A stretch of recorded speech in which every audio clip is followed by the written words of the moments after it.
Ne vous faites pas l'idée que le Seigneur a retranché l'âme et l'a reléguée à une place où elle est complètement négligée. Il traite avec notre esprit pour que par notre esprit, il y ait une conquête de l'âme, une maîtrise de l'âme, une conversation de l'âme. Voilà la nature même de l'éducation spirituelle. Vous pouvez entrer dans quelques épreuves à cet égard, à tout moment. D'une part, il y a l'appel et la nécessité de la foi en Dieu, de la confiance dans le Seigneur, et probablement l'action de la foi, en entreprenant un certain pas. Or, votre âme s'élève. Vous savez dans votre esprit ce qui est vrai, ce qui est juste, ce qui est la pensée du Seigneur. Mais vous avez ici un ennemi dans votre propre âme qui s'élève et se met à contester, à douter, à tirer en arrière. Que va faire le Seigneur? Il ne va pas annihiler votre âme, la mettre hors d'action. N'essayez pas de mettre votre âme hors d'action. Quelle est la position à laquelle parvient celui qui a de l'espérance, qui a marché avec le Seigneur depuis un certain temps, qui connaît un peu cette marche par la foi?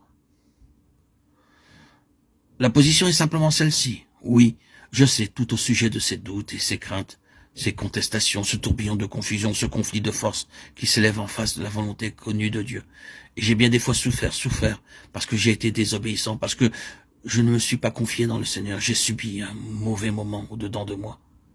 Parce que j'ai permis à mon âme d'avoir l'avantage et le dernier mot, et de produire une hésitation, un arrêt. J'ai appris qu'il ne convient pas de permettre cette sorte de choses. Mais ce que je dois faire maintenant, lorsque cette chose s'élève, ce doute ou cette tendance naturelle qui m'est propre de douter ou de craindre, ou de contester, ou de trouver à redire ou d'hésiter, c'est de dire à mon âme, non, je continue avec Dieu. Et tu dois venir avec moi. J'ai peut-être présenté cela plutôt crûment, mais je suis sûr que vous verrez ce que je veux dire. C'est là une position à laquelle nous parvenons après un temps de marche avec Dieu.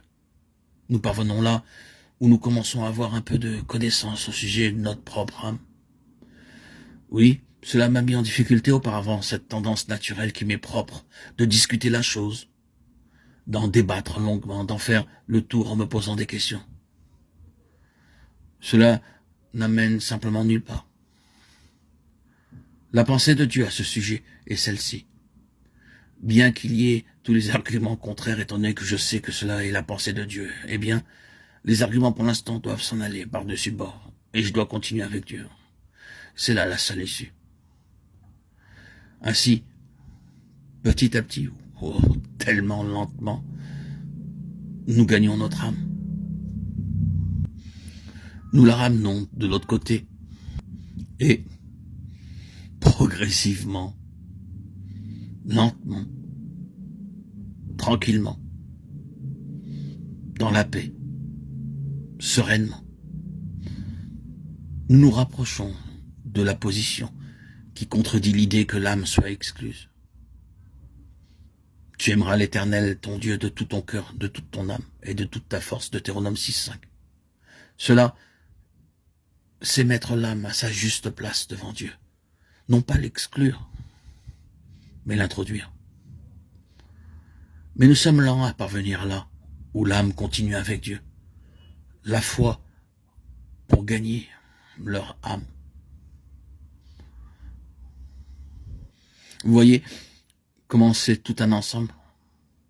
Quand vous arrivez au chapitre 12, verset 3, considérez en effet celui qui a supporté contre sa personne une telle opposition de la part des pécheurs, afin que vous ne vous lassiez point l'âme découragée.